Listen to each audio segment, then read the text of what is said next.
जय हिंद फ्रेंड्स। तो हम पढ़ रहे थे कक्षा 10 की कला और संस्कृति के बारे में। कक्षा 10 की कला और संस्कृति में आज क्या पढ़ने वाले हैं अपन? कक्षा 10 की कला और संस्कृति में आज पढ़ने वाले हैं राजस्थान की चित्र शैलियों के बारे में।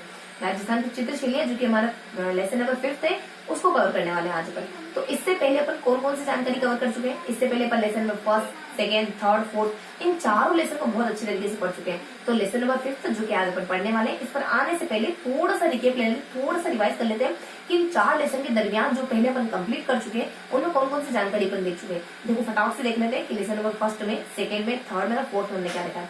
लेसन नंबर 3 में देखते हैं अपन लेसन नंबर 1 में अपन देखते हैं राजस्थान के इतिहास के बारे में। 2 में अपन संतों और लोक देवता के बारे में पढ़ते हैं। 3 में अपन मेले, त्योहारों और उत्सवों के बारे में पढ़ते हैं। देन 4th में अपन देखते हैं कुछ वस्त्र और आभूषणों के बारे में। तो इस तरीके से अपन चारों लेसन को कवर करते हैं। तो ये तो था अपना कुछ मोटा मोटा इंट्रोडक्शन। अब थोड़ा सा डेप्थ में इंट्रोडक्शन ले लेते हैं कि इसमें अपन क्या क्या देखते हैं। देखो इतिहास में अपन लगभग 8 राजवंशों को अच्छे से पढ़ते हैं। सबसे पहले अपन गुहिलों के बारे में पढ़ते हैं, फिर राठौड़ों के बारे में पढ़ते हैं, फिर चौहानों के बारे में पढ़ते हैं। देन अपन जयपुर के इतिहास यानी कि कछुओं के बारे में पढ़ते हैं। फिर अपन कछुओं के साथ भाटियों के बारे में देखते हैं, फिर करौली की यादों के बारे में देखते हैं, आम के परमारों के बारे में देखते हैं, भरतपुर के जाटों के बारे में देखते हैं। इस तरीके से अपन मोटा मोटी 8 राज्यों को अच्छे से पढ़ते हैं। इसके अलावा भी कुछ पढ़ते हैं, सभ्यताएं पढ़ते हैं ना।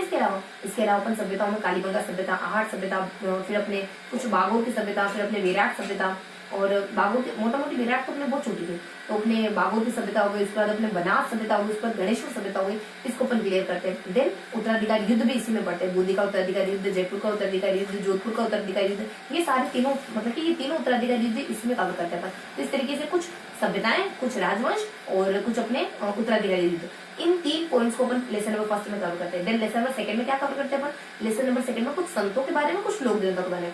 तो लगभग अपन है ना 8 से 9 संतों को अच्छे से पढ़ते हैं और कुछ लोक देवता पढ़ते हैं। लोक देवता पढ़ते हैं 8 से 9 और संत पढ़ते हैं पर कुछ 13 संतों को अच्छे से पढ़ते हैं। और एक कोई गांव का नाम आता है, कोई जिक्र आता है स्थान का, उसके बारे में हल्की से जानकारी देखते हैं। तो कौन कौन से लोक देवता इसमें अपन कवर करते हैं? इसमें अपन कवर करते हैं गोगा जी के बारे में, तेजा जी के बारे में, पाबू जी के बारे में, देवनारायण जी के बारे में। देन अपन मल्लीनाथ जी के बारे में, रामदेव जी के बारे में, फिर मांगल्य जी के बारे में, फिर हरबू जी के बारे में और देन अपन कल्ला जी के बारे में।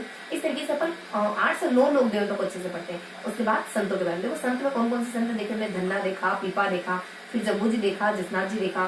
देन अपन देखते हैं लालीदास जी, फिर अपना हरिदास जी देखते हैं। देन अपन दादू दयाल देखते हैं। देन मीराबाई के बारे में देखते हैं, रानाबाई के बारे में देखते हैं, संत माओ जी के बारे में देखते हैं और फिर नवल चरण के बारे में, फिर अपन रामचरण के बारे में देखते हैं, फिर नवल चरण के बारे में देखते हैं। देन अपन लास्ट में एक गाँव का जिक्र होता है, सांगले गाँव, उसके बारे में देखते हैं। तो इस तरीके से अपने कुछ संतों और लोक देवताओं को क्लियर करा। देन अपन आ जाते हैं लेसन नंबर 3 में। लेसन नंबर 3 में क्या पढ़ते हैं अपन? राजस्थान के मेले, त्योहार और उत्सव, इनको अपन पढ़ते हैं। तो देखो त्योहारों में अपन क्या देखते हैं? त्योहारों में अपन हिंदुओं के त्योहार को देखते हैं, मुसलमानों के त्योहार को देखते हैं, जैनों के त्योहारों को देखते हैं। उसके बाद अपन ईसाइयों के त्योहारों को देखते हैं। हिंदुओं के त्योहार में अपन 4 त्योहारों को अच्छे से पढ़ते हैं। कुछ देखो अक्षय तृतीया आ जाता है, हमारा तीज आ जाता है, फिर अपने होली आ जाता है और अक्षय तृतीया सबसे पहले तो गणगौर है। तो गणगौर है, होली है, तीज है, अक्षय तृतीया, इन 4 त्योहारों को अपन अच्छे से पढ़ते हैं।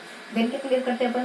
दिन अपन क्लियर करते हैं त्योहारों के बाद अपन मेलों पे आ जाते हैं। देखो मेलों में कुछ मेलों के तो सिर्फ नाम उन्होंने क्लियर करते हैं और कुछ मेले ऐसे थे जिनके बारे में कुछ विशेष जानकारी हो गई, वो कब लगते ये हो गया और कहाँ लगते ये हो गया, ये सारी जानकारी देखी थी। तो जो डिटेल से मेले देखे थे ना, ये भी लगभग हमारे अपने कुछ 12-13 मेले थे। देखो कौन कौन से मेले के बारे में हमने पढ़ा था? पुष्कर के मेले के बारे में, उसके बाद झीड़े माता के मेले के बारे में, खाटू श्याम है, उसके बाद अपने फिर अपने खाटू श्याम के बाद अपने भरतेड़ी के मेले के बारे में, देन उन्होंने दिघी कल्याणपुर के बारे में, फिर अपने महावीर जी के बारे में, फिर अपनी बड़ी माता के बारे में, फिर शीतला माता के बारे में। देन उन्होंने शीतला माता के बाद अपने कुछ केला देवी के बारे में, फिर अपने कपिल मुनि के मेले के बारे में, ख्वाजा मोइनुद्दीन चिश्ती के उसके बारे में। देन खलकड़ी माता का मेला जो कि जयपुर में लगता है, गधों के लिए जाना जाता है, उसके बारे में हमने पढ़ा। देन अपन पढ़ लेते कुछ ये सारे मेले देखे। उसके बाद कुछ गलियाकोट के उसके बारे में देखते हैं, बेड़ेश्वर धाम के मेले के बारे में देखते हैं। तो इस तरीके से मोटा मोटी हमने कुछ लगभग 10 से 12 मेलों को अच्छे से कवर करा था ना, कब लगते हैं, कहाँ लगते हैं और इनके बारे में कोई अदर जानकारी। इसके अलावा भी पढ़े ना, इसके अलावा सिर्फ मेलों का जिक्र मात्र पढ़ा था कि मेले कहाँ से बिलोंग करते, बस इतना सा पढ़ा। उसके बाद ये 3rd लेसन कंप्लीट हो जाता है। देन अपन आ जाते हैं 4th लेसन पे। तो 4th लेसन हमने क्या देखा था? 4th लेसन में अपन कवर करते हैं राजस्थान के वस्त्र और आभूषण के बारे में। देखो वस्त्रों में अपन क्या देखते हैं? वस्त्रों में अपन देखते हैं महिलाओं के वस्त्र देखते हैं, पुरुषों के वस्त्र देखते हैं। पुरुषों के वस्त्रों में पगड़ियां वगैरह देखते हैं, अंगरखी वगैरह देखते हैं। उसको दिन के दौरान सर्दियों में पहने जाने वाले वस्त्र 2-3 आते हैं, उनके बारे में देखते हैं। महिलाओं क्या देखते हैं? महिलाओं में साड़ियों के प्रकार देखते हैं। उसी के साथ अपन जिक्र कर लेते हैं कपड़ों के कितने प्रकार होते हैं राजस्थान में। कपड़ों में अपनी महिलाओं और पुरुषों के वस्त्र तो देखते ही देखते हैं, मतलब वस्त्रों में, लेकिन इसके साथ साथ राजस्थान के जो वस्त्र उद्योग है उसकी विशेषता भी अपन क्लियर करते हैं। राजस्थान का वस्त्र उद्योग कहाँ के वस्त्रों बहुत ज्यादा फेमस माने जाते हैं, वस्त्रों को रंगने का काम कौन करता है, कितने प्रकार के वस्त्र रंगे जाते हैं, इन सब जानकारी के बारे में देखा था अपने। और साथ ही साथ वस्त्रों को किन किन चीजों से और अच्छा बनाया जा सकता है, जैसे हमारा गोटा, ठप्पा और फिर अपने सॉरी गोटा है, अटापट्टी हो गया, फिर अपने पेच वर्क हो गया, फिर कढ़ाई हो गया। तो इन सब के बारे में भी अपने राजस्थान के वस्त्र जो की विशेषताओं वाले पोर्शन में कवर करा था। और उसके बाद आभूषण, आभूषण में क्या देखा था, देखो महिलाओं के आभूषण देखे, पुरुषों के आभूषण देखे, बच्चों के आभूषण देखे। जिसमें महिलाओं के आभूषण बहुत ज्यादा थे, जैसे हमारे कुछ मतलब कि 10-12 स्थान थे महिलाओं के जहाँ के आभूषण हमने देखे।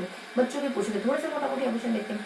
उसके बाद दिन अपन देखते हैं, देखो ये लेसन पर चारों अपने कंप्लीट हो गए और आज अपना गया लेसन नंबर 5 पर। तो ये था हमारा अब तक का रिजल्ट। तो अब शुरू करते हैं लेसन नंबर 5 पे। तो लेसन नंबर 5 से क्या है हमारा, देखो आज का लेसन 5 है हमारी राजस्थान की चित्रशैली से जुड़ा हुआ। तो राजस्थान की चित्रशैली में अपन क्या देखने वाले, तो थोड़ा सा बेसिक सा इंट्रोडक्शन लेंगे पर राजस्थान की चित्रशैली का।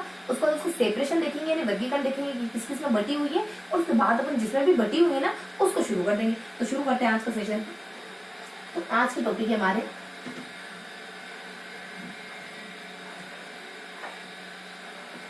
देखो आज कौन कौन से टॉपिक देखने वाले हैं अपन। आज अपन देखने वाले हैं, देखो आज की टॉपिक है हमारे राजस्थान की चित्रशैली। तो चित्रशैली में लगभग आज अपन 6 टॉपिक को कवर करने वाले। पहला सामान्य परिचय, दूसरा वर्गीकरण, तीसरा थोड़ा सा अरेंज कर दूं मैं। नेक्स्ट अपन पढ़ने वाले हैं मेवाड़ चित्रशैली के बारे में। मेवाड़ चित्रशैली के बारे में पढ़ने वाले हैं। देखो बेसिकली देखो थोड़ा सा देखे ना तो मेवाड़ के बारे में पढ़ने वाले। और अब अपन पढ़ने वाले मेवाड़ के ही अंतर्गत आने वाली चित्रशैली के बारे में। वर्गीकरण देखेंगे, वर्गीकरण में अपन कुछ 4-5 भागों बांटेंगे, 4 भागों बांटेंगे राजस्थान की चित्रशैली को। तो उसमें से एक वर्गीकरण, सबसे पहला वर्गीकरण अपना मेवाड़ है। देखो मैं सेपरेट इस वजह से लिख रही हूँ क्योंकि मेवाड़ के बारे में देख के फिर इसके देखो ऐसे तो अपन यूं पढ़ने वाले हैं इस तरीके से कुछ। यहाँ पर देखने वाले हैं 3 चित्रशैली के बारे में। यहाँ पर देखने वाले मेवाड़ के अंतर्गत आने वाली सबसे पहले अपन देखेंगे उदयपुर चित्रशैली, फिर देखेंगे उदयपुर के बाद नाथ द्वारा। एक मिनट है, थोड़ा सा अरेंज कर लूं मैं ताकि मेरा ध्यान बार बार इस तरफ ना भटके, है ना। तो अपने उदयपुर हो गया, उसका नाथ द्वारा हो गया, उसका देवगढ़।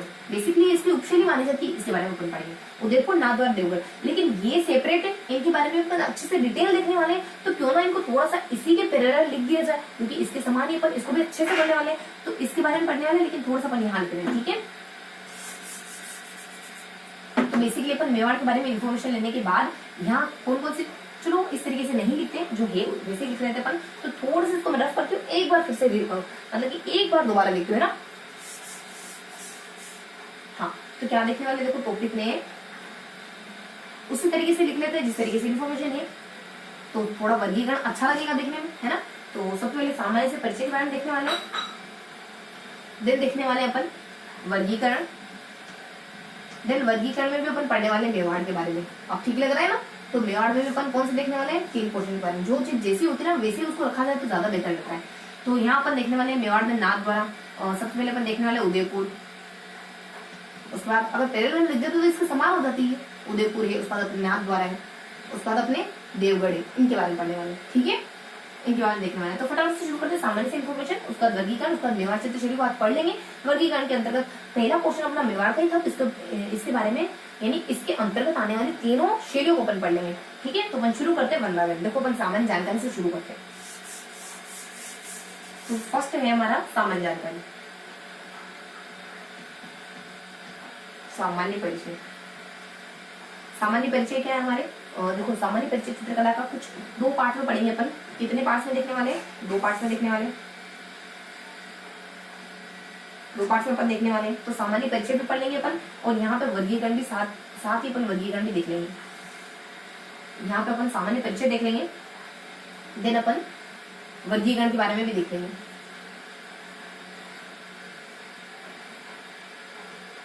वर्गीकरण के बारे में अपन जानकारी लेंगे, ठीक है। तो इस तरीके से अपन दोनों एक साथ पढ़ेंगे, और जो लास्ट वाला क्वेश्चन है वो अपन एक साथ देख लेंगे। तो यहाँ अपन देख लेते हैं सामान्य परिचय क्या है हमारी चित्रकला का। देखो सामान्य परिचय जैसे हमारी चित्रकला का उद्भव हुआ तो उससे पहले कुछ ना कुछ उसका इतिहास तो जरूर रहा होगा। तो उसका इतिहास कुछ इस तरीके का रहता है कि जब चित्रशैली का उद्भव हुआ तो उससे पहले कुछ गुफाओं में चित्र वगैरह बन रहे थे, कुछ आदिमानव द्वारा चित्र बनाए गए। तो क्या राजस्थान में भी ऐसे चित्र देखने को मिलते हैं ना। कुछ पर्टिकुलरली स्थान ऐसे आते हैं जहाँ पर अपने एस वाणकर नाम के शख्स है, उन्होंने 1953 के आसपास खोज निकाले ऐसे स्थान जहाँ पर राजस्थान की चित्रशैली जहाँ पर शेर चित्र वगैरह देखने को मिलते हैं। तो ये थोड़ी सी बैकग्राउंड की बात होती है, तो थोड़ा सा बेसिक इन्फॉर्मेशन होता है। बेसिक इन्फॉर्मेशन होती है कि जब राजस्थान की चित्रशैली का उद्भव हुआ था उससे पहले भी कुछ इसके इतिहास में कुछ पुट देखने को मिलते हैं क्या, तो हाँ देखने को मिलते हैं। तो इस तरीके से देखेंगे अपन फर्स्ट क्वेश्चन। सेकेंड क्या देखेंगे, सेकंड जब अपन सेकंड पार्ट देखेंगे बच्चे का, जब सेकंड पार्ट देखेंगे तो उसमें अपन क्लियर करेंगे कि राजस्थान की चित्रशैली का उद्भव कब हुआ, इस पर किस किस का प्रभाव रहता है, और इसका सबसे पहले वर्गीकरण किसने करा, इस पर किस किसने किताबें लिखी, इसको किस किस अलग अलग नामों से जाना जाता है। इस तरीके से लगभग अपन कितने लगभग 5 पॉइंट को क्लियर करने वाले सेकंड पार्ट में। तो यहाँ देख लेते हैं अपन थोड़ी सी बेसिक इन्फॉर्मेशन कि कहाँ कहाँ से अपने को शेर चित्र देखने को मिलते हैं। तो राजस्थान में शेर चित्र देखने को मिलते हैं बीजक से, बीजक से। देखो बी से आ जाता अपने, बी से आ जाता कुछ अपने भरतपुर है, भरतपुर है, फिर जयपुर है, फिर अपने कोटा है। पर्टिकुलरली स्थान देखें तो भरतपुर का नोह, भरतपुर का दर, सॉरी भरतपुर का दर। उसके बाद जयपुर का पर्टिकुलरली स्थान देखें तो बेराट, कोटा का पर्टिकुलरली स्थान देखें तो आलनिया और दर्रा, आलनिया, आलनिया और दर्रा, ये 2 स्थान है कोटा के जहां से हमें शेर चित्र देखने को मिलते हैं। और इसी में बता दिया जाता है कि राजस्थान में किस व्यक्ति ने खोजे, तो अपने आ जाता है एस वाणकर, एस वाणकर, वाणकर, एस वाणकर, ठीक है। और इन्होंने 1953 के आसपास शेर चित्र को खोजा, 1953 में खोजा। कहाँ से खोजा, तो यहाँ इन्होंने खोजा कुछ झलक से, झलक नहीं सॉरी झकास से खोजते हैं। देखो जे से आ जाता अपने झालावाड़, फिर आ जाता अपने जयपुर, फिर आ जाता अपने कोटा, फिर आ जाता अपने कुछ सिरोही। पर्टिकुलरली स्थान है क्या, बिल्कुल है पर्टिकुलरली स्थान। यहाँ से आ जाता अपने कुछ काली सिंध नदी के आसपास से खोजे, काली सिंध नदी के आसपास से खोजे। जयपुर में ईडर जो इलाका पड़ता है वहां से खोजे। और उसके बाद अपने कोटा से चंबल नदी के आसपास से खोजे। पर्टिकुलरली स्थान में गिवन है दर्रा, पहले अपने डिस्क्राइब कर चुके इसके बारे में, यहाँ से खोजे। सिरोही में माउंट आबू, जो अरावली की श्रेणी है, माउंट आबू उस जगह से खोजे। तो ये हमारे एस वाणकर के द्वारा राजस्थान में कहाँ से खोजे गए। तो ये थी अपनी फर्स्ट इन्फॉर्मेशन। उसके बाद सेकेंड इन्फॉर्मेशन क्या होती है, देखो सेकेंड इन्फॉर्मेशन हमारी गिवन होती है कुछ इस तरीके से होती है हमारी सेकेंड इन्फॉर्मेशन कि हमारी जो राजस्थान की चित्रशैली का उद्भव हुआ वो कब हुआ, किसका प्रभाव रहा, ये अभी मैं जस्ट पहले बता चुकी हूँ आपको। तो इस बारे में पढ़ने वाले हैं। तो देखो 1500 ईस्वी में राजस्थान चित्रशैली का उद्भव किससे माना जाता है, मेदपाट या फिर मेवाड़ से माना जाता है। उस पर जैसे ही बनी तो किसका प्रभाव रहा, तो देखो इस पर सबसे पहले अपने मुगल शैली का प्रभाव पड़ा, मुगल का। उसके बाद किसका पड़ा, उसके बाद पड़ा इस पर मुगलों का सबसे ज्यादा प्रभाव रहा। उसके बाद और प्रभावित होती है जैसे कि अपने गुजरात शैली से, उसके बाद जैन चित्रशैली से, उसके बाद अपभ्रंश चित्रशैली से, इनसे भी बहुत ज्यादा प्रभावित रही है। और उसके बाद मतलब इन चारों शैलियों का प्रभाव हमारी राजस्थान चित्रकला पर पड़ता है। इन चारों चित्रशैलियों का प्रभाव हमारी राजस्थान की चित्रकला पर पड़ता है। उसके बाद और क्या जानकारी गिवन होती है, इसमें बताया जाता है कि ये अपना उद्भव बता दिया। तो सबसे पहले वर्गीकरण कौन करते हैं, आनंद घन। और देखो अपने आनंद घन स्वामी, ये शख्स होते हैं सबसे पहले राजस्थान की चित्रशैली को सेपरेट करने का काम करते हैं। ये समय बताया जाता है 1916 के आसपास। वो किताब भी बताई गई है राजपूत पेंटिंग। इस किताब में सबसे पहले वैज्ञानिक वर्गीकरण करते हैं, जो अपन देखेंगे ना, मेवाड़ है, मारवाड़ है, ढूंढाड़ है, उसके बाद हमारा आमेर है। ये वर्गीकरण देखने वाले अपन नेक्स्ट सेशन में, मतलब नेक्स्ट स्लाइड में। तो उसका वर्गीकरण उसका तो नहीं, लेकिन सबसे पहले वैज्ञानिक आनंद घन स्वामी के द्वारा कराया गया लगभग 1916 के आसपास। और राजपूत पेंटिंग इन्होंने किताब लिखी थी, उसमें करा था इन्होंने। और बता दी जाता है कि कुछ फिर अपने बता रहे हैं कि राजस्थान की चित्रशैलियां जो अलग अलग चित्रशैलियां उसके ऊपर कुछ किताबें लिखी गई। तो किन किन व्यक्तियों ने उनके ऊपर किताबें लिखी। तो देखो यहाँ आ जाता है अपने कुछ मेवाड़ से किताब लिखने वाले कौन थे, तो मेवाड़ से किताब लिखने वाले थे। देखो अपने ट्रिक्स होती, थोड़ा सा ट्रिकी तरीके से अपन देखे तो यहाँ से होते अपने कुछ MKA। देखो M से होता है कुछ अपने मोतीचंद्र, K से हो जाता है अपने कुछ MK और A से अपने अंधारे, और MVA, सॉरी MKA नहीं MVA। और V से हो जाता अपने वशिष्ठ, ये कुछ 3 शख्स ऐसे थे जो मेवाड़ से बिलोंग करते हैं और अपने राजस्थान की चित्रशैली पर किताबें लिखते हैं। उसके बाद अपने कोई और स्थान भी होता है क्या? हाँ, एक अपने मेवाड़ से लिखते हैं, एक अपने किशनगढ़ से लिखते हैं। किशनगढ़ से किताब लिखने वाले कौन थे? किशनगढ़ से किताब लिखने वाले शख्स माने जाते हैं अपने कुछ प्रमोद, अपने एफए माने जाते हैं। एफए मतलब कि अपने रियाज अली, दिन अपने सेकेंड, और अपने ए से अपने कुछ एरिक एरिक्सन, वही अपने बड़ी छड़ी को मोनालिसा कहते हैं, एरिक एरिक्सन, ये शख्स होते हैं। उसके बाद कोटा बूंदी से भी कोई होता है, कोटा और बूंदी से भी कोई किताब लिखने वाला होता है। कोटा और बूंदी से कौन किताब लिखता है? ये लिखता है अपने पीए, मतलब कि अपने पीए से मतलब कि अपने पार्चर और प्रमोद और आर्चर।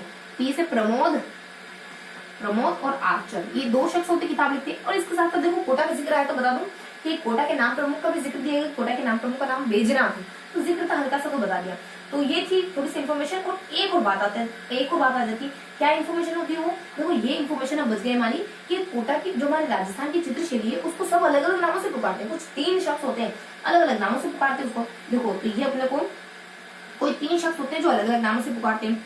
तो अब देखना पड़ेगा अपने को, ठीक है, 3 शख्सों के बारे में अपन यहाँ लिख लेते हैं, ठीक है, वो तीनों शख्स अपन यहाँ डिस्क्राइब कर लेते हैं। सामान्य परिचय देख रहे हैं ना अपन।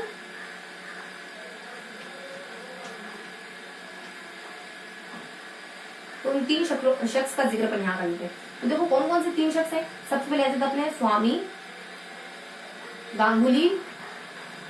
गांगुली और हेवेल। ये तीनों तो कहते हैं कि अपनी चित्रशैली को राजपूत चित्रकला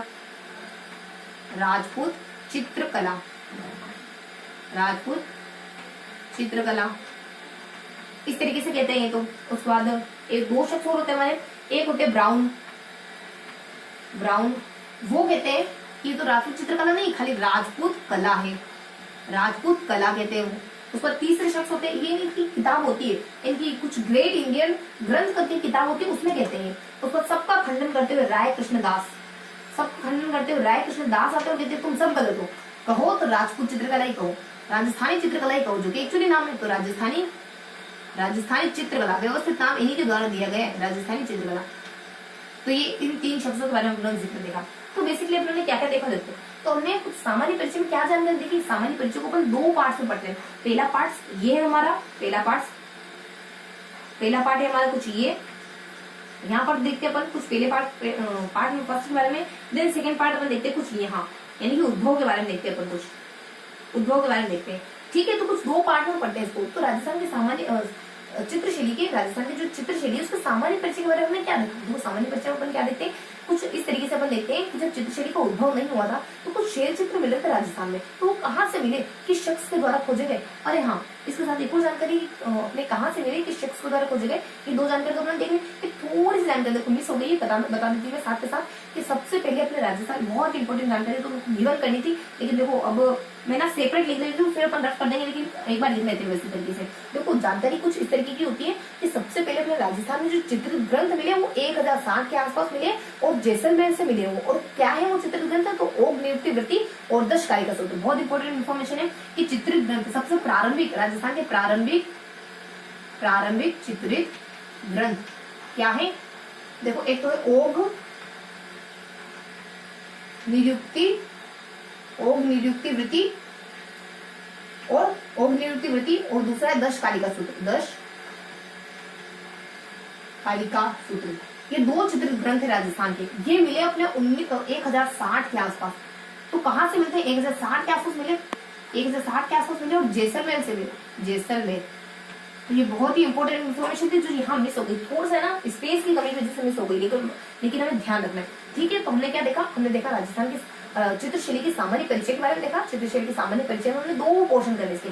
पहला पोर्शन कौन सा करा, पहला पोर्शन हमने करा इसका कुछ बेसिक से डिटेल, जैसे कि राजस्थान की चित्रशैली का जब उद्भव नहीं हुआ था ना तो उससे पहले कुछ हमें साक्ष्य देखने को मिल रहे थे क्या, हाँ मिल रहे थे ना, कहाँ से मिल रहे थे, तो कुछ हमारे एस वाणकर ने खोजे। इससे पहले भी हमारे कुछ चित्रकार थी बिजक, तो कहाँ से देखने को मिल रहे थे, बिजक से देखने को मिल रहे थे। एस रावणकर ने कहाँ से खोजे, जक्का से खोजे। एस रावणकर ने तो जक्का से खोज निकाले कि देखो यहाँ पे अपने को राजस्थान की चित्रशैली के आपको साक्ष्य देखने को मिल रहे, तो इस तरीके से एस रावणकर ने भी खोजे। उसको तक में कुछ ऐसा कुछ पर्टिकुलरली ग्रंथ वगैरह है क्या जिसको अपन कह सके, हाँ ठप्पा लगा कर कह सके कि ये अपना सबसे पुराना चित्रित ग्रंथ है? तो हाँ मिले ना, अग्निहोत्री और दशकारिका सूत्र, ये ऐसे ही हमारे 2 चित्रित ग्रंथ है जो बहुत पुराने है। शेल मतलब अपने जो गुफाओं में चित्र मिल रहे थे ना, उतने पुराने, उतने तो नहीं, लेकिन हाँ लगभग उसके समय के मतलब कि बहुत पुराने कैटेगरी के जो जितने भी चित्र ग्रंथ ना, उनमें से बहुत पुराने कैटेगरी। तो ये 3 जानकारी हमने पढ़ी, एक तो बीजक के बारे में देखा, एक हमने जकास के बारे में देखा, और एक हमारे जो 2 चित्र है ना, अग्निहोत्री वृत्ति और दशकारिका सूत्र, इसके बारे में देखा। तो ये हमारी बेसिक इन्फॉर्मेशन थी। अभी तक हमारे राजस्थान चित्रकला को उद्भव नहीं हुआ है,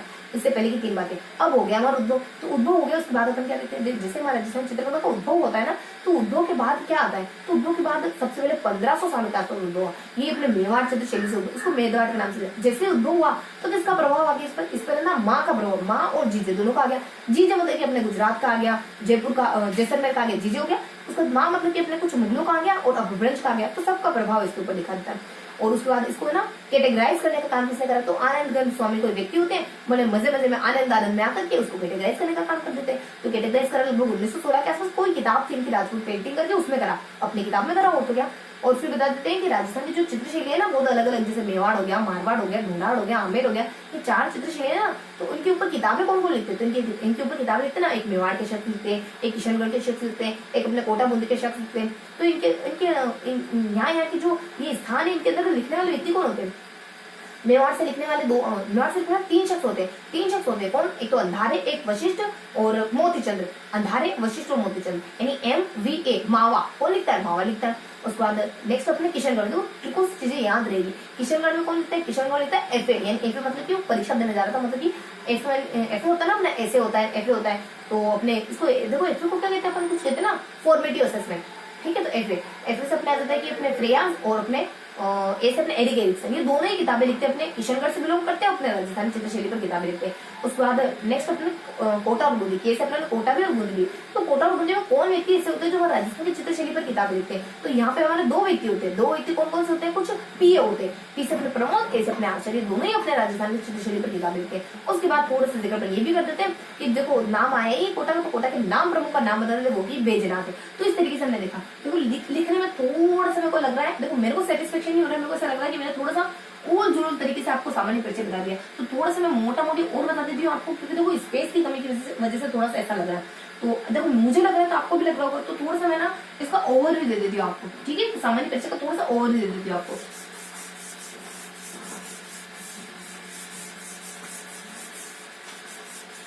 तो ये हमने पढ़ा सामान्य परिचय। तो सामान्य परिचय में क्या देखा अपनों ने, सामान्य परिचय में कुछ अपनों ने फर्स्ट सेकेंड 2 तरीकों से देखा। इसको 2 तरीकों से देखा ना सामान्य परिचय को। सबसे पहले अपन देखते थे सामान्य परिचय में कुछ शिलाश्रय के बारे में, शिलाश्रय के बारे में देखा। और यहाँ अपन देखते हैं सामान्य परिचय में राजस्थानी चित्रकला के बारे में, राजस्थानी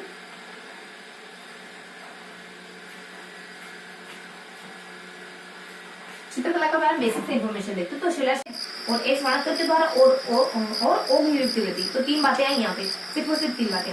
यहाँ आपने बीजक से बीजक, और यहाँ आपने झकास ज और J2 है और का और स। देखो ये एस वाणकर के द्वारा खोजे। और तीसरी बात आ जाती है कि 2 ग्रंथ मिले, तो अग्निहोत्री वृत्ति और दशकारिका सूत्र। तो ओडी ठीक है, तो ओडी। तो इस तरीके से अपने कुछ 3 पॉइंट आए थे अपने शिलाश्रम में, जिनको अपना क्लियर करा। बीजक मतलब क्या है कि बीजक में सबसे पहले शिलाश्रम है। ये JS क्या है, ये भी अपने शिलाश्रम मिलता है, लेकिन एस वाणकर के द्वारा खोजे। ये ओडी मतलब क्या है, ऐसे ही हमारे 2 ग्रंथ है, अग्निहोत्री वृत्ति दशकारिका सूत्र, जो हमारे शिलाश्रम से जुड़े हुए चित्र, सबसे प्रारंभिक चित्र ग्रंथ राजस्थान चित्रकला के। तो इस तरीके से हमें बेसिक में पहुंचे। राजस्थान चित्रकला के बारे में क्या देखा, देखो राजस्थान चित्रकला में अपन 4-5 पॉइंट क्लियर करते हैं कि सबसे पहले इसका 1500 में इसका उद्भव हुआ था, और फिर दूसरा देख लेते हैं इस पर प्रभाव किसका पड़ा था। तो इस पर जीजे का और माँ का, तो जीजे मतलब जीजा जी का और माँ का, दोनों का प्रभाव पड़ा इस पर। तो अपने गुजरात है, उसका यहाँ पे अपने गुजरात आ जाता है, फिर अपने जेल है, फिर मुगल है, फिर अपने अपभ्रंश, इसका प्रभाव रहा। उसके बाद नेक्स्ट बताते थे इसमें कि किताब सबसे पहले सेपरेशन किसने करा, तो आनंदगंज स्वामी ने। तो आनंद ने सबसे पहले इसका वर्गीकरण करा था। उस पर एक और जानकारी आ जाती है इसमें कि इस पर किताबें किस किसने लिखी, तो कुछ 3 व्यक्ति आते हैं उनके द्वारा। तो 3 व्यक्तियों का जिक्र होता है, उनके द्वारा किताबें लिखी गई। और उसके बाद अपन लास्ट में देख लेते हैं कि कुछ तीन तीन जगहों का जिक्र आता है, उन जगहों से कौन से व्यक्ति होते हैं उनके द्वारा किताबें लिखी गई। और देख लेते हैं कि इसको ना राजस्थानी चित्रकला को बहुत अलग अलग नामों से पुकारा है। तो कुछ 3 शख्स आते हैं, उन्होंने अलग अलग नामों से पुकारा है। तो ये 3 शख्स कौन से अपने, तो अपने वही थे अपने, एक तो ब्राउन था, एक प्रमोद था, एक आर्चर था। तो ब्राउन अपने यहाँ था अपने प्रमोद है, यहाँ अपने 3 शख्स एक साथ है। यहाँ अपने आ जाता है हेवेल है, गांगुली है और अपने स्वामी है। हेवेल फिर अपने गांगुली फिर अपने स्वामी। और यहाँ 3 शख्स कौन है, एक और शख्स कौन है अपने ब्राउन। उसका सही बिल्कुल व्यवस्थित नाम देने वाला शख्स कौन है, बिल्कुल व्यवस्थित नाम देने वाला शख्स अपना यहाँ अपने राय कृष्ण दास। तो ये 3 शख्स होते हैं जो राजस्थान की चित्रकला को अलग अलग नाम देते हैं। और ये 3 शख्स कौन है जो अपनी चित्र शैलियों पर किताबें लिखते हैं। तो ये एक तो अपने मेवाड़ से बिलोंग करने वाले हैं, एक अपने किशनगढ़ से बिलोंग करने वाले, एक हमारे कोटा और बूंदी से, एक अपने कोटा और बूंदी से बिलोंग करने वाले। अब देखो नाम को अपन देख लेते हैं कि मेवाड़ से बिलोंग करने वाले कौन है। तो अपने कुछ मोती और अंधारे और वशिष्ठ कौन कौन है। तो मोती, अंधारे और वशिष्ठ। तो ये 3 व्यक्ति किशनगढ़ से बिलोंग करने वाले अपने फैयाज अली और ए से अपने कुछ एरिक एरिक्सन है। उसका अपने कोटा बूंदी से कौन है, कोटा बूंदी से अपने कुछ प्रमोद है और आर्चर है। और कोटा के नाम प्रमुख का नाम क्या है, बैजनाथ। तो इस तरीके से हमें सामान्य परिचय पढ़ा। अब क्लियर है ना। तो उसमें थोड़ा सा बहुत ज्यादा पास हो रहा था चीजें, देखो बोर्ड की अपने स्पेस कमी की वजह से मैंने बहुत ज्यादा पास कर दिया था, लेकिन ना तो मुझे अच्छे से क्लियर हो पा रहा था और ना ही आपको अच्छे से क्लियर हो पा रहा है ना। तो अब क्लियर है ना। तो हमारे सामान्य शैली के बारे में हमने देखा, उसका राजस्थान चित्रशैली के बारे में देखा, ये राजस्थान का सामान्य परिचय हमने देखा।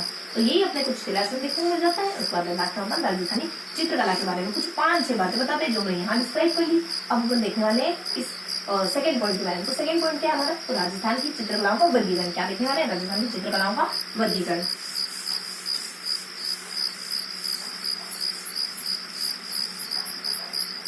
तो यहाँ पर अपन राजस्थानी चित्रकला का वर्गीकरण। देखो राजस्थानी चित्रकला को कितने भागों में बांटा गया है, राजस्थानी चित्रकला को कुल 4 भागों में बांटा गया है। कौन कौन से 4 भागों में बांटा गया है, कौन कौन से 4 भागों में बांटा गया है, इसको बांटा गया है कुछ 4 भागों में। सबसे पहले मेवाड़ में, फिर मारवाड़ में, फिर मेवाड़ है, मारवाड़ है, ढूंढाड़ है, फिर आमेर में। इसमें देखने वाले अपन शैलियां, थोड़ा समय स्पेस को ध्यान में रखते हुए लिखती हूँ। शैली,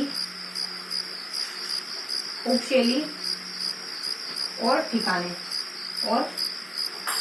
तीनों इंफॉर्मेशन लेने वाले। और यहाँ पर भी शैली, उपशैली और ठिकाने, ये तीनों इंफॉर्मेशन लेने। और यहाँ से शैली देखेंगे, मतलब इतना ही गिवन है, और ठिकाने देखेंगे। और यहाँ शैली देखेंगे और उपशैली देखेंगे, इतना ही गिवन है। यहाँ और यहाँ पूरी जानकारी, यहाँ पर एक बात नहीं से, यहाँ पर अपने उपशैली में से, तो यहाँ पर ठिकाने में से। तो देखो शैलियों कौन कौन से आते हैं, मेवाड़ की शैली में कौन कौन सी शैलियां आती है। शैली आ जाती है अपने नुक्स, एस अपना साइलेंट है। देखो आ जाता अपने नाथद्वारा, उदयपुर, चावंड। फिर शैली, उपशैली आ जाती है यहाँ पे अपने 10 देवगढ़, सावर और शाहपुरा उपशैलियां। ठिकाने आ जाते अपने, ठिकाने आते हैं बके, B3 और के, बेगू, बागोर, बनेड़ा, के से कलेवा। और यहाँ पे मारवाड़ में, तो ये अपने मेवाड़ में आ जाते हैं। ठीक है, उसके बाद मारवाड़ में कौन कौन सी इन्फॉर्मेशन होती है अपने, तो देखो मेवाड़ में थोड़ा सा देखेंगे क्योंकि अपने को रफ करना पड़ेगा।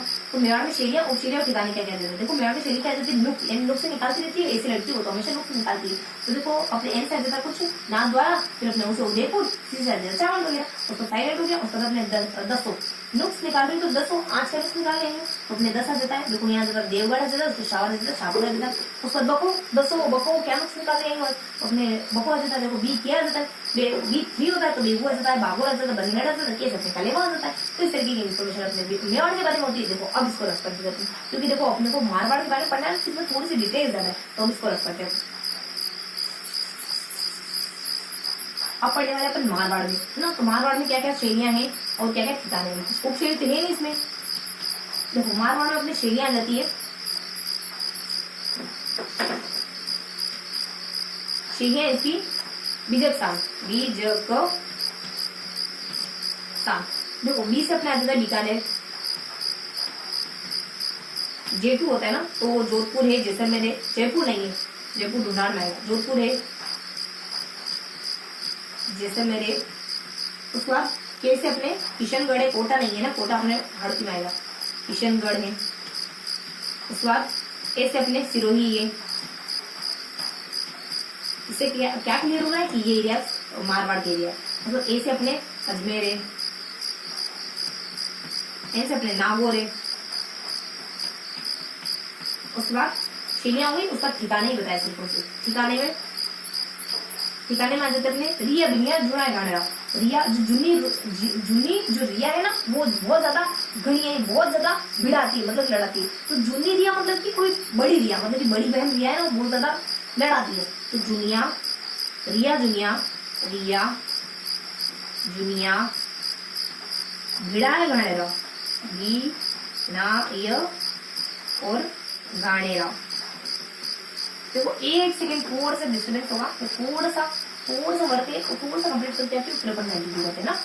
तो मे भी आप यही ठहरते रहोगे ना।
हाँ, तो कहाँ से अपन कंटिन्यू करते हैं। देखो बेसिकली मैं पानी पीने गई थी, बहुत ज्यादा प्यास लग रही थी, कब से सोच रही थी कि कोई बात बाद में देखेंगे, लेकिन बहुत ज्यादा वेट फील होने लगी, तब जाने का है ना।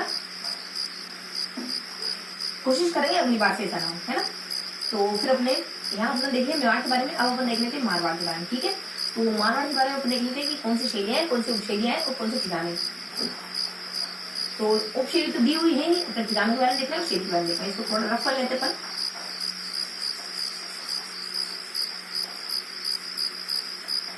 हाँ, अरे ये मारवाड़ के बारे में लिखा हुआ था ना तुमने, चलो फटाफट से लिख देते। और कौन सी शैलियां आती है।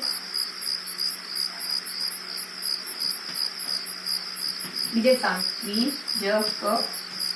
स्थान, बी से बीकानेर, फिर अपने जोधपुर, उसके बाद जैसे अपने वो क्या था, अपने जोधपुर था, उसका जैसलमेर है, उसके बाद क्या है, क से किशनगढ़, उसके बाद क्या है, ऐसे सिरोही है, फिर अपने अजमेर है, फिर अपने न से नागौर है, उसके बाद ठिकाने क्या आ जाते हैं। देखो उसमें ठिकाने बताए जाते हैं, रिया जुनिया मिलाए गणे रहो, रिया जुनिया भिड़ाए घाणेराव।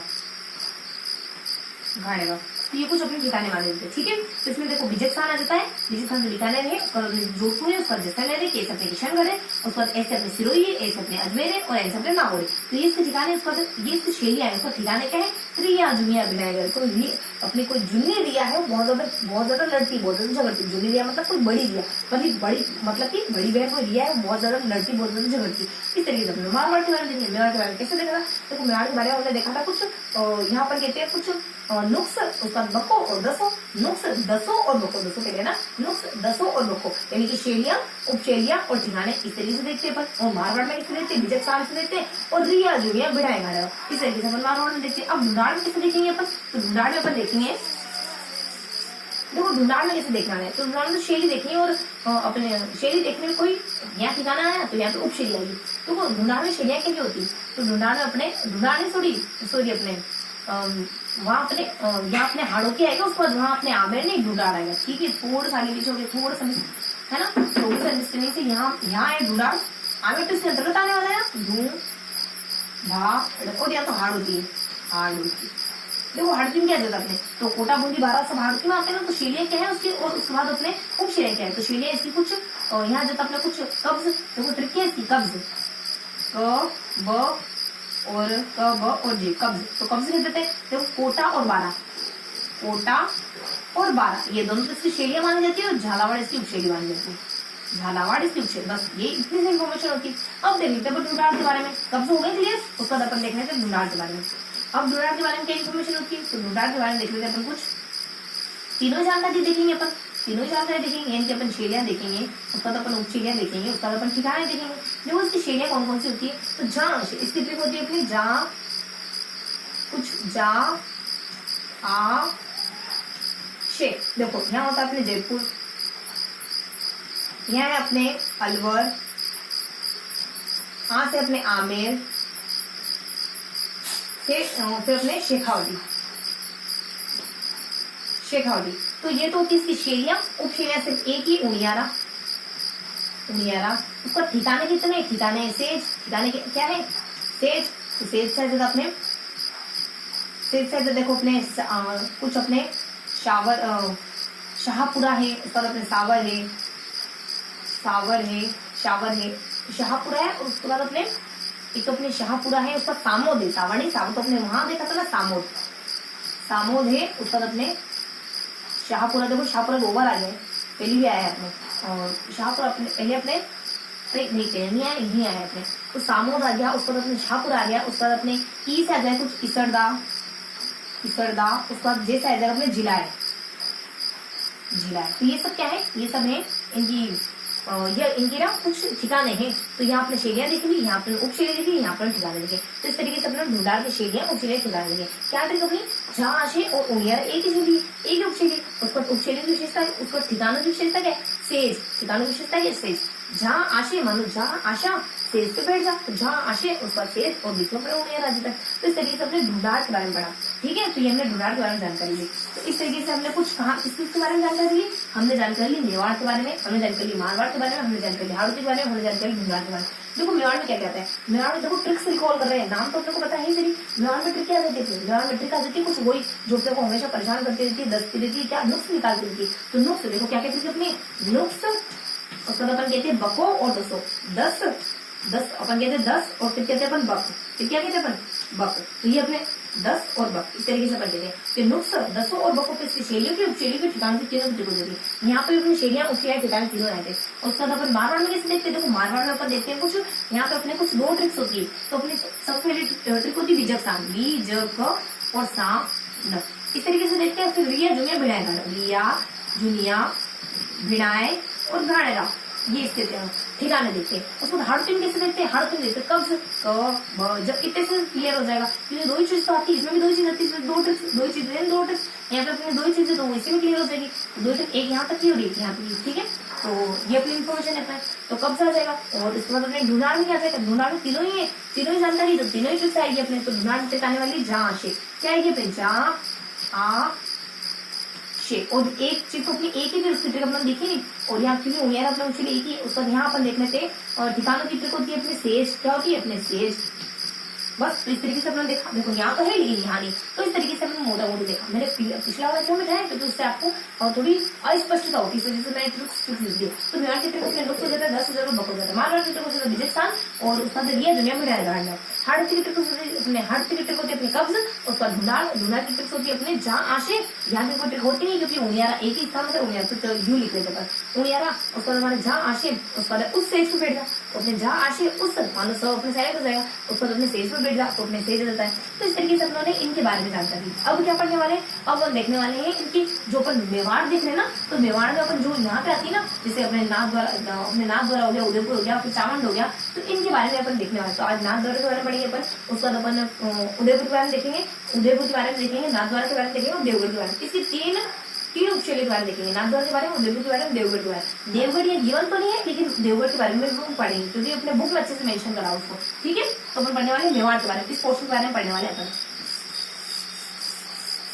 तो फटाफट देख लीजिए, हल्की सी जानकारी। देखो अपन मेवाड़ को पढ़ रहे हैं तो थोड़ा सा मेवाड़ का इंट्रोडक्शन लेना तो बनता है अपना। उसके बाद देखेंगे कि नाथ द्वारा में क्या आता है, उसके बाद देखेंगे उदयपुर में क्या है, उसके बाद देखेंगे देवगढ़ में क्या है। तो अपन थोड़ा सा देख लेते हैं मेवाड़ के बारे में, फिर अपन बाकी इन्फॉर्मेशन देखेंगे।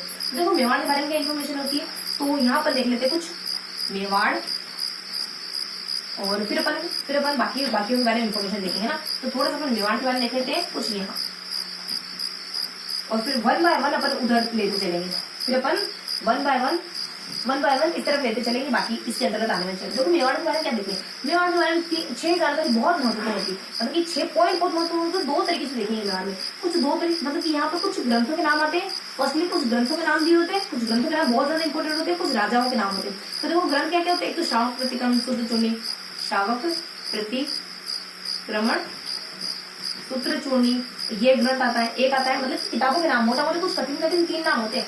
तो यहाँ देखो चोर पंचाशिका, सुपांसाचर्यम, उसका तो देखा अपने चोर पंचाशिका,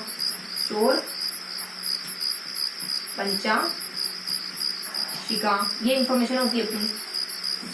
और फिर 3 राजाओं का जिक्र होगा। 3 राजा कौन कौन से, कुंभा, उसके बाद अपने उदय सिंह और प्रताप। उसके बाद थोड़ी सी हल्की बेसिक इन्फॉर्मेशन, कुछ बची कुछ बातें, मतलब कुछ बची कुछ बातें मैंने तो मेवाड़ में यही देखना है। शावक प्रतिक्रमण सूत्र चूर्णी क्या है, तो सबसे पहला चित्रित ग्रंथ है, फर्स्ट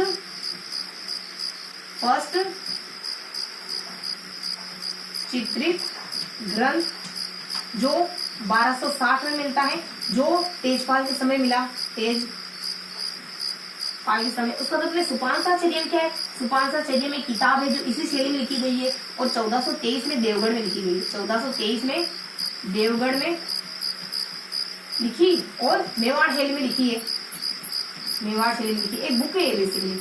उसके बाद चोर पंचाशिका क्या है, चोर पंचाशिका एक शैली है जो इसी शैली से निकली और कौन कहते हैं, तो डगलस और बेसिल 2 शब्द है, बेसिस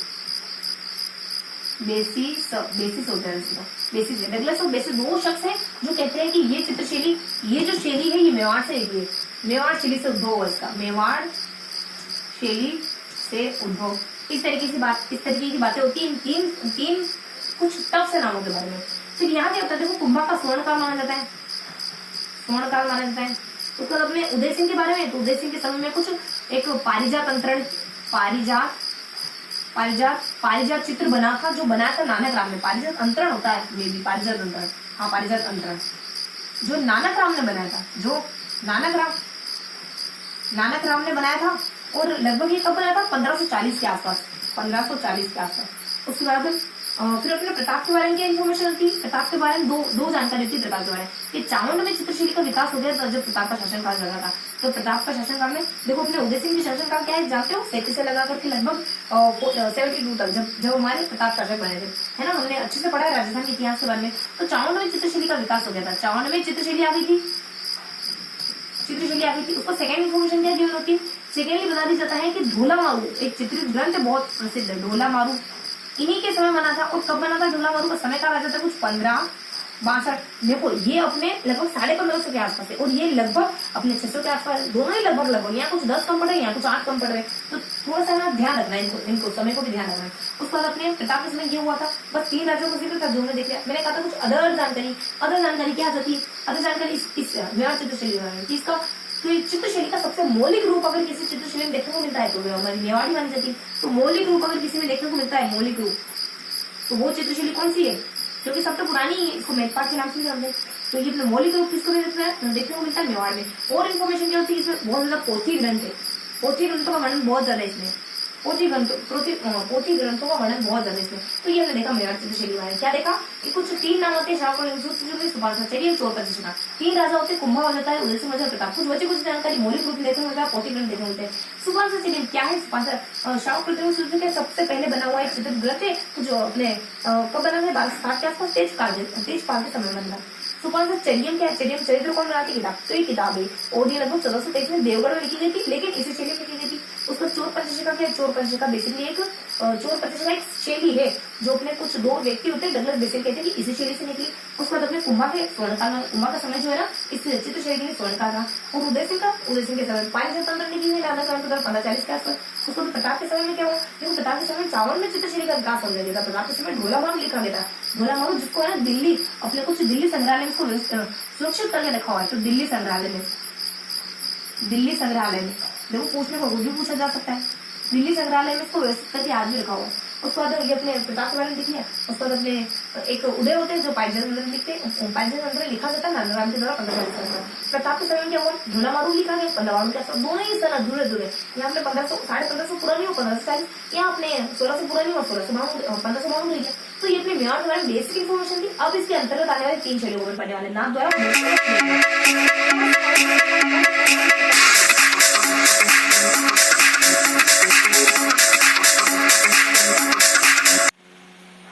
हाँ तो देखो एक्सट्रीमली सॉरी कि बीच में इतना बहुत ज्यादा लाउडली साउंड बजा। तो अपन कंटिन्यू करते हैं, कहाँ थे अपन वहीं से कंटिन्यू करेंगे अपन कि मेवाड़ के बारे में हमने देख लिया।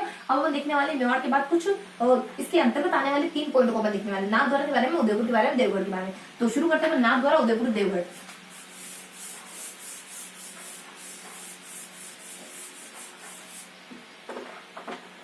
तो यहाँ देख रहे थे अपन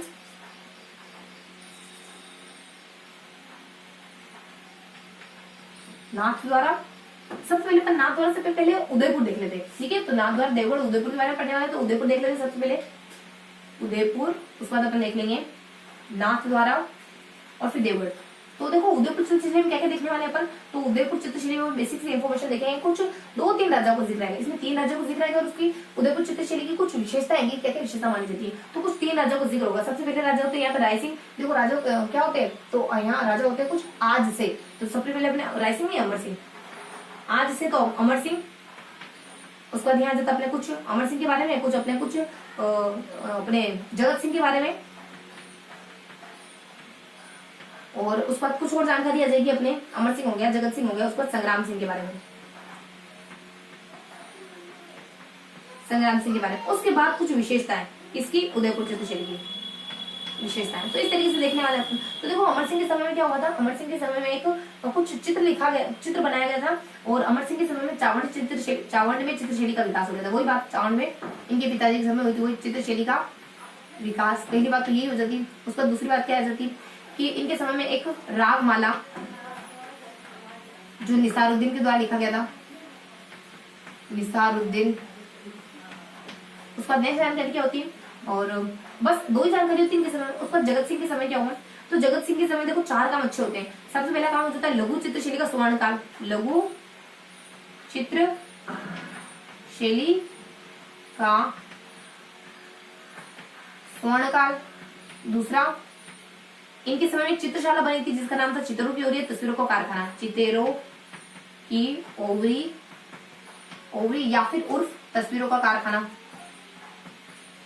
तस्वीरों का कारखाना। इनके समय के 2 चित्रकार आते हैं, कौन, साहब मनोहर, साहबदीन और मनोहर। 2 चित्रकार इनके समय में, मनोहर। तो बेसिक इन्फॉर्मेशन होती है इनके समय। और जो लघु चित्र बन रहे थे ना, उनके विषय क्या थे, उनके विषय कुछ राग माला, देखो उनके विषय क्या थे, उनके विषय थे अपने कुछ, देखो ये तो एडिशनल जानकारी ध्यान रखो तो ठीक है, अदरवाइज कोई बात नहीं। क्या विषय थे उसके, कुछ हमारे अपने कुछ राग माला है, कुछ रामायण हो गया, गीत गोविंद हो गया, उसके बाद अपने कुछ भागवत पुराण हो गया। ये कुछ 4 सब्जेक्ट थे जिनके ऊपर चित्र लघु चित्र बना करते थे। सबसे ज्यादा लघु चित्र जगत सिंह के समय में बनते थे। उसको संग्राम सिंह के समय क्या होता है, वो संग्राम सिंह के समय बेसिकली कुछ होता नहीं है, लेकिन कुछ टॉपिक्स, कुछ मुद्दे गिवन है कि उन्हीं के ऊपर चित्र वगैरह बनाए जा रहे हैं। तो कौन कौन से टॉपिक है, देखो वो वही टॉपिक है अपने कुछ अपने यहाँ जैसे अपने गीत गोविंद, जो गीत गोविंद यहाँ पे भी बना था, तो यहाँ पर लिख ही लेते हैं। एक तो अपने क्या आता है आर, अपने R2 आता है, एक तो अपने राग वाला और अपने रामायण पे चित्र बन रहे थे, और अपने भागवत पुराण पे बन रहे थे, और फिर अपने गीत गोविंद पर, तो भागवत B, उसका G, RBG, तो RBG जबर जबर जबरन, देखो जबरन अपन क्या बनाते थे, जबरन ज ब र, उसका न अपना साइलेंट हो जाएगा, ठीक है। तो इस तरीके से ये विषय थे, उनके ऊपर अपने चित्र बनाए थे।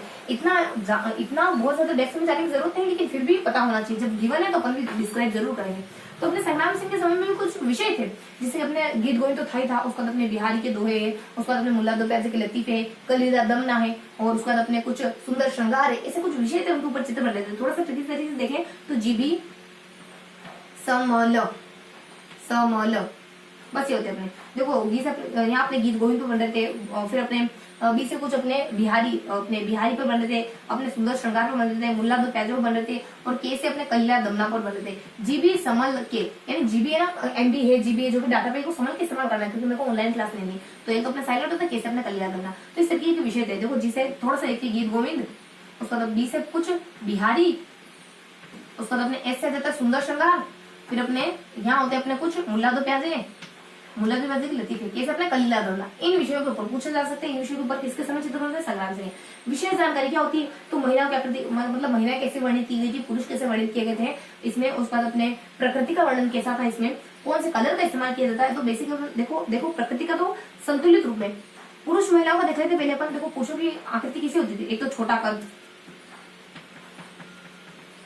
कद, उसके बाद कुछ ऊंची, फिर अपने उदयपुरी पाग है, उदयपुरी पगड़ी, उदयपुरी पाग है।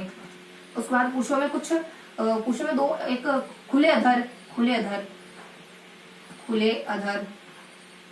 उसके बाद अपने कुछ और जानकारी थी, पुरुषों की छोटा कद हो गया, जोधपुरी पाग हो गया, खुले अधर हो गया, उसके बाद अपने विशाल नयन, इस तरह की बेसिक इन्फॉर्मेशन होती है। तो उसको महिलाओं की आकृति कैसी, और छोटी ग्रीवा, देखो छोटा कद और छोटी ग्रीवा, कद और ग्रीवा दोनों छोटे छोटे बनते थे, कद और ग्रीवा, गर्दन ग्रीवा, ये दोनों छोटी हुआ करती थी। उसके बाद अपने मूछे वगैरह, मूछे भी चित्रित होती थी इनमें। इस तरीके की इन्फॉर्मेशन होती है पुरुषों के बारे में। और महिलाओं की आकृति कैसी होती थी, महिलाओं के चित्र कैसे बनाए जाते थे, इसमें एक सेकंड है। हाँ, तो महिलाओं के चित्र कैसे होते थे, देखो महिलाओं के भी अपने छोटे कद हुआ करते थे, यहाँ पर छोटे कद होते थे यहाँ पर। उसके बाद कुछ मीनाकृत आंखें होती थी, मीनाकृति मछली जैसी आंखें होती थी। उसके बाद अपने कुछ पतली नाक होती थी, पतली नाक है। उसके बाद है ना दोहरी चिबुक है, मतलब जो अपनी चीन होती है ना दोहरी, यानी यहाँ पे दिखाई देती थी दोहरी चिबुक है, डबल चिबुक है।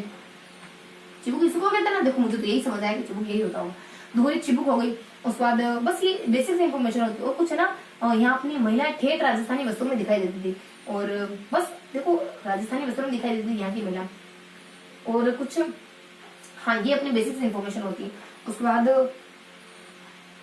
बाद अपने महिलाओं के बारे में आ गया, पुरुषों के बारे में आ गया। प्रकृति का वर्णन कैसा होता था, संतुलित प्रकृति का चित्रण, संतुलित तरीके से प्रकृति का चित्रण करते थे। उसका कलर कौन है, काले पीले नीले हरे, काले पीले, तुम मेरे ऊपर काले पीले मत पढ़ा करो, काले पीले नीले और हरे, ये कलर हुआ करते थे। तो ये हमने देख लिया उदयपुर चित्रशैली के बारे में। वो सारी जानकारी जो मैंने बुक कला और संस्कृति में गिवन है। उदयपुर चित्रशैली में क्या है, 3 राजा है सिर्फ और सिर्फ। अमर सिंह के शासनकाल में चावंडी चित्रशैली का विकास हो गया था। इनके समय में रागमाला बनाई जो निसारुद्दीन ने बनाई। और उसके बाद अपने जगत सिंह के बारे में आते हैं, ये तो लघु चित्रशैली का बहुत अच्छा काल माना जाता है, नहीं कि स्वर्ण काल माना जाता है। और लघु चित्र किस विषय पर बने थे, तो कुछ हमारी जबरन है वो विषय हम देखे उनके ऊपर बने थे। उसका चित्रों की और तस्वीरों का कारखाना, एक कारखाना बनाया गया था इनके समय, उसका नाम ये था। उसके बाद शहाबुद्दीन और मनोहर इसी के समय के दो चित्रकार माने जाते हैं। उसका सरेआम सिंह के बारे में क्या इन्फॉर्मेशन है, कुछ जानकारी नहीं, बस ये बताया जाता है कि ये मुद्दे हैं, इनके ऊपर चित्र बन रहे थे। उसको जिसकी विशेषता क्या है, तो कुछ पुरुषों की विशेषता है, कुछ महिलाओं की विशेषता है, कुछ प्रकृति की विशेषता है, कुछ कलर की विशेषता है। कुछ छोटे का धुआं करते थे, छोटी गर्दन हुआ करती थी, मूछे वगैरह रखा करते थे ये लोग। उसके बाद जोधपुरी पाग वगैरह पहना करते थे, और बस इनकी आंखें कैसी होती थी, विशाल नयन वगैरह होते थे, खुले हुए इधर रहते थे इनके। तो इनकी सारी जानकारी दे दी उन्होंने, मतलब कि आंखों के बारे में बता दिया, होठों के बारे में बता दिया, मूछों के बारे में बता दिया, और फिर अपने पगड़ी, मतलब चेहरे चेहरे से सारी जानकारी, पगड़ी के बारे में थोड़ा सा नीचे गर्दन के बारे में, तो यहाँ आके पूरी इन्फॉर्मेशन दे दी। देखो उसके बाद अपने थे और महिला के बारे में, महिला कैसे हुआ करती थी, महिला को भी छोटा का हुआ करता था, मीनाकारी आंखें, पतली नाक है, उसका दोहरी चिबुक है। तो इस तरीके से अपने महिला के बारे में सब कुछ, प्रकृति एकदम बैलेंसिंग ऑर्डर में होती थी। उसका चित्र काले पीले नीले, काले पीले क्यों पड़ते हो, जब देखो जब बैठते तो काले पीले नीले, तो ये कुछ कलर होते थे। तो ये अपने देखो उदयपुर चित्रशैली के बारे में। अब देखना अपने नाथद्वारा और देवगढ़, ठीक है। अब देखते हैं नाथद्वारा चित्रशैली के बारे में और देवगढ़ चित्रशैली के बारे में।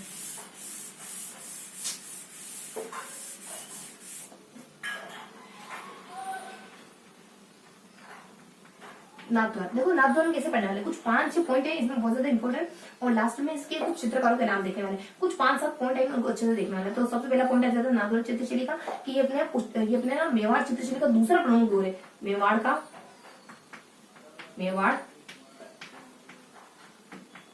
चित्रशैली का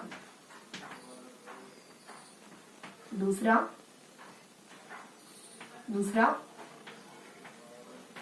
प्रमुख दौर है ये। उसके बाद सेकेंडली बता देते इसी के बारे में कि पुष्टि मार्गीय संप्रदाय के प्रमुख केंद्र है, पुष्टि मार्गीय संप्रदाय का प्रमुख केंद्र है। और क्या इन्फॉर्मेशन होती है इसके बारे में, देखो इसकी जो चित्रशैली है वो उदयपुर प्लस ब्रज की मिश्रण मानी जाती है। और बता देते हैं इसी के बारे में कि पिछवाई इसकी प्रमुख विशेषता है। पिछवाई मतलब पीछे की तरफ पर्दे पर चित्र बनते थे, पिछवाई प्रमुख विशेषता। प्रछवाई इसकी निजी विशेषता है, निजी विशेषता पर्टिकुलरली इसी की है विशेषता। उसका कलर पीले और हरे, ईश्वर की कलर होते ना, कभी देखा होगा तुमने हरे कलर की धोती पहनते हैं, अपने कृष्ण को हरे कलर की धोती पहने और पीला कलर का गमछा डाले दिखाते हैं, तो पीला और हरा कलर, पीला प्लस हरा कलर। और क्या इन्फॉर्मेशन होती है इसके बारे में, तो कुछ अपने 6 बातें होती है। तो एक और बात हो जाती है कि 18वीं शताब्दी में श्रीनाथ जी के चित्र बहुत ज्यादा बन रहे थे, श्रीनाथ जी। इसके अलावा कौन कौन से चित्र बनते हैं, तो कुछ और चित्र श्रीनाथ जी के अलावा इसमें कौन कौन से चित्र दिखाए जाते हैं, गायों के चित्र दिखाए जाते हैं। उसके बाद कुछ अपने कुछ देवताओं के, आसमान में देवताओं का अंकन करते हैं, तो देवताओं का अंकन। उसके बाद अपने कदम्ब वृक्ष का अंकन, कदम के पेड़, फिर अपने कदम के पेड़ दिखाते हैं। तो अपने श्रीनाथ जी के बारे में, गायों के बारे में, देवताओं के बारे में, कदम के वृक्ष के बारे में, अगर ये सब किसी चित्रशैली में दिखाया जाता है, इसका मतलब कि नाथद्वारा चित्रशैली। इसके बाद की इन्फॉर्मेशन होती है, तो मैंने कहा था कुछ 6 पॉइंट इंपॉर्टेंट, तो ये अपने 6 पॉइंट्स हो गए। उसके बाद लास्ट लिए अपन देखेंगे कुछ चित्रकारों के बारे में। तो लास्ट अपना सबसे इंपॉर्टेंट पॉइंट अपने कुछ चित्रकार। तो चित्रकार कौन कौन से आते थे अपने, चित्रकार होते हैं अपने, देखो इसमें चित्रकार जीवन होते हैं अपने कुछ लगभग 5 से 7 नाम होते हैं, सारे ईश्वरों के नाम है। जैसे कि अपने रामचंद्र है, रामचंद्र, उसका रामलिंग हो गया, रामचंद्र हो गया, रामलिंग हो गया, दोनों ईश्वर हो गए। उसके बाद अपने नारायण ईश्वर, फिर अपने चतुर्भुज ईश्वर ब्रह्मा चतुर्भुज। उसके बाद आ जाते अपने जेठालाल के दादाजी चंपालाल, और फिर अपने घासी राम, चंपालाल घिसता रहता है क्या, तुलसी, मतलब ईश्वर पूजा में व्यस्त रहता होगा हमेशा, तुलसी राम। उसके बाद 2 महिला चित्रकार है, कमला इलायची, कमला और इलायची, ये दोनों ना महिला चित्रकार है, महिला चित्रकार। तो इतनी सी इन्फॉर्मेशन थी नाथद्वारा के बारे में। तो देखो नाथद्वारा मेवाड़ चित्रशैली का दूसरा प्रमुख दौर है, तो अपना उदयपुर है, इस वजह से पुष्टि मार्गीय संप्रदाय का प्रमुख केंद्र अच्छे से जानते हैं। उसके बाद इसमें कौन दो शैली अपने देखो, तो अपने बीऊ यानी कि बीऊ बहु, इसमें ना बहुत चित्रशैलियों का मिश्रण है। पिछवाई इसकी निजी विशेषता है, पिछवाई और पीला कलर और हरा कलर दोनों इसकी विशेषता है। 18वीं शताब्दी के आसपास नाथद्वारा के चित्र, श्रीनाथ जी के चित्र इसमें बहुत देखने को मिलते हैं, गायों के, ग्वालों के, इस तरीके के चित्र देखने को मिलते हैं इसमें। और उसके बाद अपने देवताओं का अंकन होता है, कदम का पेड़ वगैरह बताते हैं इस तरीके से। उसके बाद इसके चित्रकार कौन से, तो सारे ईश्वर के नाम है, रामचंद्र, नारायण, चतुर्भुज, अपने राम आ गए, नारायण आ गए, चतुर्भुज आ गए। इसके बाद अपने उनके दादाजी अपने जेठालाल के, तो अपने चंपालाल है। उसके बाद घिसता रहता है तुलसी, यानी भगवान की पूजा करता है, उनके ऊपर तुलसी मलता रहता है, घिसता रहता है। उसके बाद कमला इलायची, कमला इलायची हमारे दो महिलाओं के नाम है। इलायची और देखो दोनों ही अपने स्त्रीलिंग साउंड कर, स्त्रीलिंग के लिए अपन ई लगाते हैं ना तो ई, उसके बाद आ के लिए अपन जो आ जिसके पीछे आ आता है वो भी स्त्रीलिंग होता है। देखो संस्कृत में इस तरह की इन्फॉर्मेशन होती है, आपको स्त्रीलिंग कैसे बताया, बोली कैसे बताया। तो अपने आ और ई दोनों के स्त्रीलिंग साउंड है, स्त्रीलिंग को बनाने के लिए तरीके टेक्निक होती है, स्त्रीलिंग किसी शब्दों को स्त्रीलिंग बनाने की टेक्निक होती है। तो इतने महिला चित्रकार है, तो इस तरह की बेसिक इन्फॉर्मेशन अपने नाथ द्वारा। अब क्या पढ़ने वाले, अब अपन देखने वाले देवगढ़ चित्रशैली के बारे में।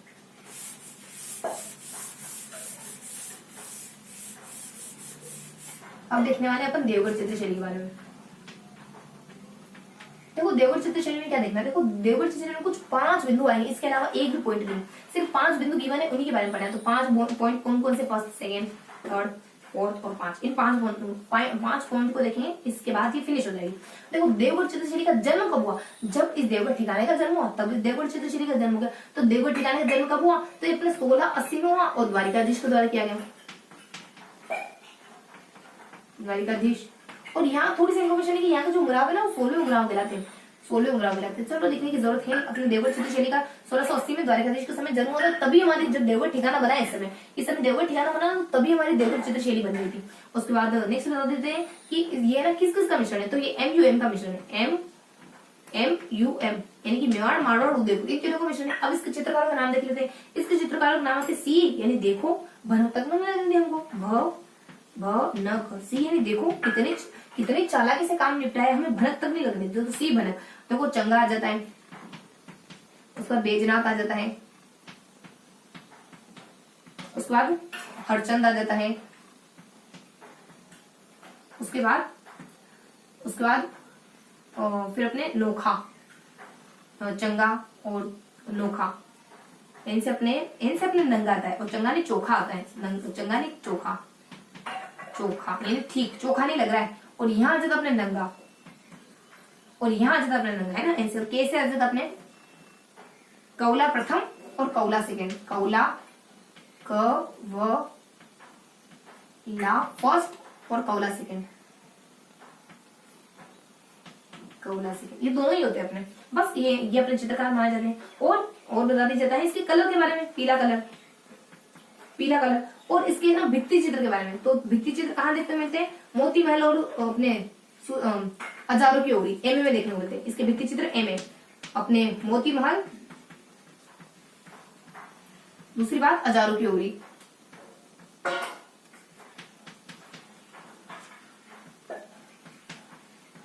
तो ये कुछ 5 पॉइंट है जिनको हमने आसानी से क्लियर कर लिया।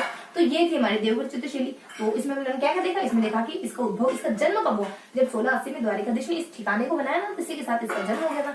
और यहाँ के जो उमराव 16वें उमराव कहलाते हैं, तो यहाँ के उमराव को क्या कहते हैं, 16वें उमराव। उसके बाद क्या होता है, देखो ये किस किस का मिश्रण है, MUM मेवाड़, मारवाड़ और उदयपुर, मेवाड़ फिर अपने उदयपुर प्लस मारवाड़, इसका मिश्रण मानी जाती है। उसके बाद नेक्स्ट क्या है, इसके चित्रकार सी भनक, देखो इसमें हमें भनक तक नहीं होती, तो सी से क्या जाता है, चोखा आ जाता है, बेजनात आ जाता है, हरचंद आ जाता है, फिर नंगा आ जाता है, फिर कौला प्रथम और कौला द्वितीय आ जाता है। तो ये सारी जानकारी थी। उसको इसमें कलर कौन सा प्रधान है, पीले कलर की प्रधानता है। इसके भित्ति चित्र कौन कौन से, एम ए मतलब कि मोतीमाल इसका भित्ति चित्र, उसके बाद हजारों की ओर इसका भित्ति चित्र है। तो इस तरीके की इन्फॉर्मेशन होती है देवगढ़ के बारे में। तो ये हमने पढ़ लिया देवगढ़ के बारे में। तो ये हमने देख लिया देवगढ़ के बारे में। देखो अब थोड़ा सा रिवाइज कर लेते हैं, हमने क्या क्या पढ़ा। तो हमने देखो सामान्य जानकारी देख ली थी, उसके बाद हमने कुछ वर्गीकरण देखा, उसके बाद हमने वर्गीकरण की कैटेगरी में भी जो मेवाड़ आ रहा था उस मेवाड़ को पढ़ा हमने। तो मेवाड़ की शैली हमारी खत्म हो गई, मतलब मेवाड़ पोर्शन खत्म हो गया। जब अपन कल पढ़ेंगे ना, तो कल अपन देखेंगे मारवाड़ के बारे में, क्योंकि मेवाड़ अपना फिनिश हो गया। तो अपने मारवाड़ की शैली के बारे में, उपशैली के बारे में, ठिकानों के बारे में जो भी उसमें गिवन होगा ना, वो जानकारी पढ़ने वाले। तो थोड़ा सा अपन रिकेप ले लेते हैं कि अपने मेवाड़ चित्रशैली में क्या देखा, क्योंकि अपन सामान्य परिचय को तो अच्छे से 1 बाय 1 करके देख चुके हैं कि सामान्य परिचय में अपन शैल चित्र के बारे में बताते हैं, सामान्य परिचय में अपन शैल चित्र के बाद अपन सेकेंड बताते हैं कि राजस्थान चित्रशैली का उद्भव वगैरह कैसे हुआ, किसका प्रभाव पड़ा, कौन सी किताबें लिखी है, और फिर अपने इसको किस किस नाम से पुकारा गया। तो ये तो हमने थोड़ा सा रिवाइज भी कर लिया।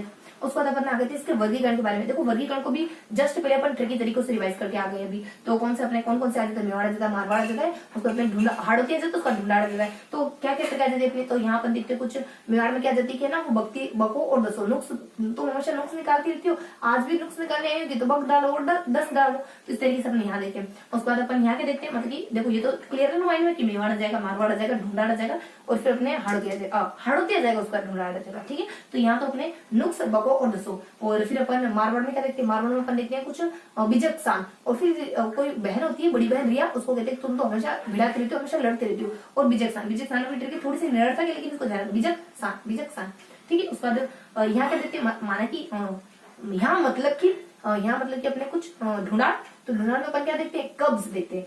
अरे फिर मैं ढूंढाड़ बोल जाएगा, ढूंढाड़ नहीं हाड़ होती है, ढूंढाड़ नहीं हाड़। थोड़ा सा मैं लिख देती हूँ, मेवाड़, मारवाड़,